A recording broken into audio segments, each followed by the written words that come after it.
ನೋಡಿ, ರತ್ನ ಮತ್ತೆ ಅವಳ ಗಂಡ ನಮಗ್ ದ್ರೋಹ ಮಾಡಿದ್ ನಿಜ. ಆದ್ರೆ ಶಾರ್ವರಿ ಅವರು ಅವ್ರಿಗೆ ಸಹಾಯ ಮಾಡಿದ್ದಕ್ಕೂ ಅವ್ರು ನಮಗ್ ದ್ರೋಹ ಮಾಡಿದ್ದಕ್ಕೂ ಯಾವ ಸಂಬಂಧನೂ ಇಲ್ಲ. ರತ್ನ ನಮಗ್ ದ್ರೋಹ ಮಾಡಿದ್ದು ಅವಳು ಕೆಟ್ಟ ತಂದಿಂದ, ಶಾರ್ವರಿ ಅವರು ಅವಳಿಗೆ ಸಹಾಯ ಮಾಡಿದ್ದು ಇವ್ರು ಒಳ್ಳೆ ತಂದಿಂದ. ದಯವಿಟ್ಟು ಇದನ್ನ ಅರ್ಥ ಮಾಡ್ಕೊಂಡು ಈ ವಿಷಯ ಇಲ್ಲಿಗೆ ಬಿಟ್ಬಿಡಿ. ಮಹೇಶ್ ಅವರೇ, ದಯವಿಟ್ಟು ಇದನ್ನ ಇಲ್ಲಿಗೆ ನಿಲ್ಲಿಸ್ಬಿಡಿ. ಹಳೆ ವಿಷಯನ ಮತ್ತೆ ಮತ್ತೆ ಕೆದ್ಕೋದು ಯಾಕೆ?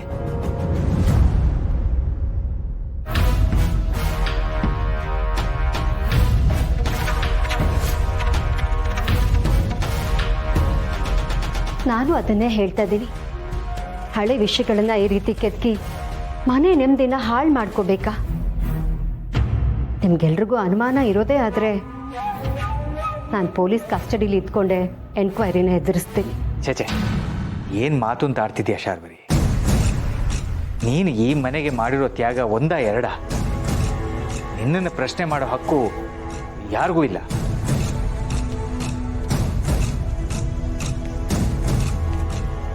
ಇನ್ಸ್ಪೆಕ್ಟರ್, ನಾವು ಈ ಕಂಪ್ಲೇಂಟ್ನ ವಾಪಸ್ ತಗೋತೀವಿ, ನೀವೇನು ಹೊರಡ್ಬೋದು. ಓಕೆ, ನೀವೆಲ್ಲ ಇಷ್ಟು ಹೇಳ್ತಿದ್ದೀರಾ ಅಂದಮೇಲೆ ನಾನು ಮಾತಾಡೋದ್ರಲ್ಲಿ ಅರ್ಥನೇ ಇಲ್ಲ.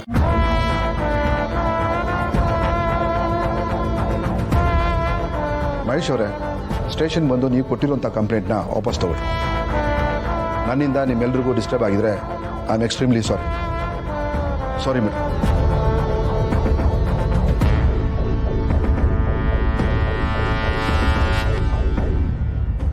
ಚಿಕ್ಕಪ್ಪ, ಅವತ್ತೇನಾಯಿತು ಅದ್ರ ಬಗ್ಗೆ ಕ್ಲಾರಿಟಿ ಬೇಕು ಅಂತ ಹೇಳಿದ್ರಲ್ಲ, ಅದಕ್ಕೋಸ್ಕರ ಕಂಪ್ಲೇಂಟ್ ಕೊಡೋಕೆ ಒಪ್ಕೊಂಡೆ.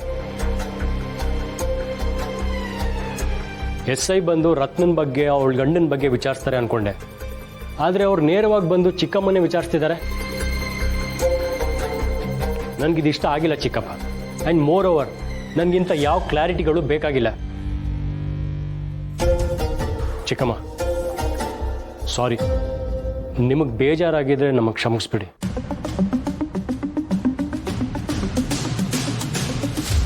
ನಾವು ಅಂದ್ಕೊಂಡಿದ್ದೆ ಒಂದು, ಇಲ್ಲಾಗಿದ್ದೆ ಒಂದು. ಇದ್ಯಾವುದು ಇಂಟೆನ್ಷನಲ್ ಅಲ್ಲ. ಇನ್ಫ್ಯಾಕ್ಟ್ ಚಿಕ್ಕಪ್ಪನಿಗೂ ಈ ರೀತಿ ಆಗತ್ತೆ ಅಂತ ಗೊತ್ತಿರಲಿಲ್ಲ. ಹೌದು ಶಾರ್ವರಿ, ಒಂದೊಂದ್ಸಲಿ ಏನೋ ಮಾಡಕ್ಕೆ ಹೋಗಿ ಮತ್ತೇನೋ ಆಗ್ಬಿಡುತ್ತೆ. ಇದನ್ನು ಮನಸ್ಸಿಗೆ ಹಾಕೋಬೇಡ.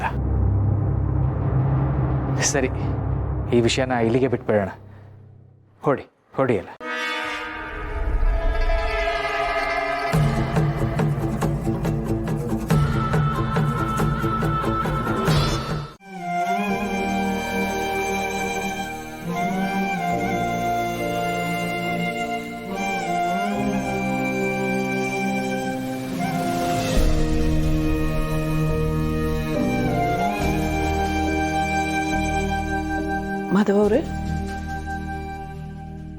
ಮಾಧವ ಅವರೇ, ಯಾಕೆ ಹೀಗೆ ಕೂತಿದ್ದೀರಾ? ಏನಾಯ್ತು?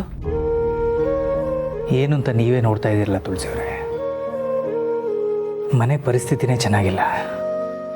ಸಂಬಂಧಗಳ ಮಧ್ಯೆನೇ ಅನುಮಾನಗಳು ಹುಟ್ಕೋತಾ ಇದೆ.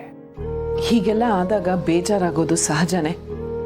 ಇಂಥ ಸಮಯದಲ್ಲಿ ನಮ್ಮ ಮನಸ್ಸು ಕುಗ್ಬಾರ್ದು. ಮನಸ್ಸಲ್ಲಿ ನಂಬಿಕೆ ಗಟ್ಟಿಯಾಗಿರ್ಬೇಕು. ಆ ನಂಬಿಕೆ ಇದ್ರೇನೆ ಸಂಬಂಧಗಳು ಗಟ್ಟಿಯಾಗಿರೋದಕ್ಕೆ ಸಾಧ್ಯ. ನಂಬಿಕೆ ಹಾಳಾಗುವಂಥದ್ದು ಏನು ಆಗದೆ ಇದ್ರೂ ಇಂಥ ಸಮಸ್ಯೆಗಳು ಮಾತ್ರ ಆಗ್ತಾನೇ ಇದೆ. ಯೋಚನೆ ಮಾಡಬೇಡಿ ಮಾಧವ್ ಅವರೇ. ನಾವೆಲ್ಲರೂ ಆ ನಂಬಿಕೆಯಿಂದ ಒಗ್ಗಟ್ಟಾಗಿರೋವರೆಗೂ ನಮ್ಮನೆಗೆ ಯಾವ ಸಮಸ್ಯೆನೂ ಆಗಲ್ಲ. ಎಂಥ ಪರಿಸ್ಥಿತಿ ಬಂದರೂ, ಯಾರು ಏನೇ ಹೇಳಿದ್ರು ನಾವು ಶಾರ್ವರಿ ಪರವಾಗಿ ನಿಂತ್ಕೋಬೇಕು. ಶಾರ್ವರಿಯವರು ಈ ಮನೆಗೆ ಮಹಾಲಕ್ಷ್ಮಿ ಇದ್ದಾಗೆ. ನಿಜ ತುಳಸಿ ಅವರೇ, ಶಾರ್ವರಿ ಈ ಮನೇಲಿದ್ದದಕ್ಕೆ ನನ್ನ ಮಕ್ಕಳಿಗೆ ಅನಾಥ ಭಾವನೆ ಕಾಡಲಿಲ್ಲ. ನನ್ನ ಮಕ್ಕಳನ್ನ ತನ್ನ ಮಕ್ಕಳಾಗೆ ಅವಳು ನೋಡ್ಕೊಂಡಿದ್ದಾಳೆ. ಇಂಥದ್ರಲ್ಲಿ ಅವಳ ಬಗ್ಗೆ ಅನುಮಾನ ಪಡೋ ಥರ ಯಾರೇ ಮಾತಾಡಿದ್ರು, ಏನೇ ನಡೆದ್ರೂ ನಾವು ತಲೆ ಕೆಡಿಸ್ಕೋಬಾರ್ದು ಅಷ್ಟೇ.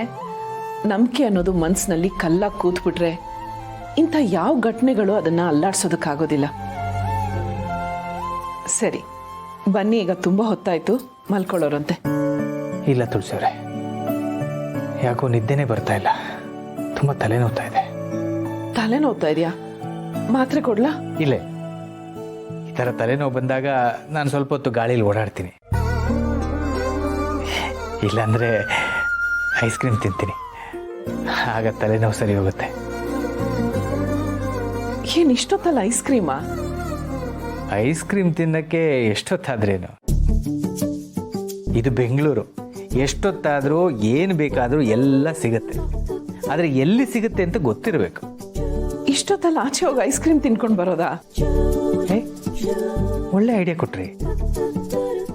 ಆಚೆ ಹೋಗಿ ಗಾಳೀಲಿ ಓಡಾಡ್ಕೊಂಡು ಬಂದರೆ ಐಸ್ ಕ್ರೀಮ್ ತಿಂದಾಗೂ ಆಗುತ್ತೆ, ತಲೆನೋವು ಹೋಗುತ್ತೆ.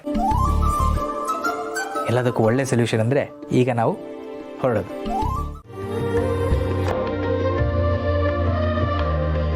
ಅಂದಹಾಗೆ ಪಾಪು ನಿಮ್ಮ ಹತ್ರ ಏನಾದರೂ ಹೇಳಿದ್ನ?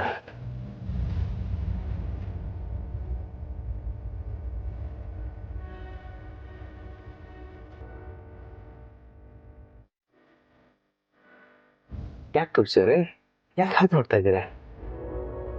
ನನ್ನ ಮಗನ ನೀವು ಪಾಪು ಅಂತಂದ್ರಲ್ಲ, ಅದನ್ನ ಕೇಳಕ್ಕೆ ಒಂಥರ ಚೆನ್ನಾಗಿದೆ.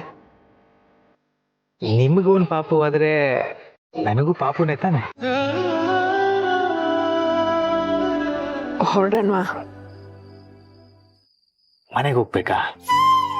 ಅಲ್ಲ, ಹೆಂಡತಿ ಡ್ರೈವ್ ಮಾಡೋವಾಗ ಆರಾಮಾಗಿ ಕಾಲು ಚಾಚ್ಕೊಂಡು ಕೂತ್ಕೊಳ್ಳೋ ಅದೃಷ್ಟ ಎಲ್ಲ ಗಂಡಸರಿಗೂ ಸಿಗಲ್ಲ. ಅಂಥ ಚಾನ್ಸ್ ನನಗೆ ಸಿಕ್ಕಿರುವಾಗ ಇಷ್ಟು ಬೇಗ ಮನೆಗೆ ಹೋಗೋದಾ? ಇನ್ನೊಂದು ಸ್ವಲ್ಪ ದೂರ ಹೋಗೋಣವಾ?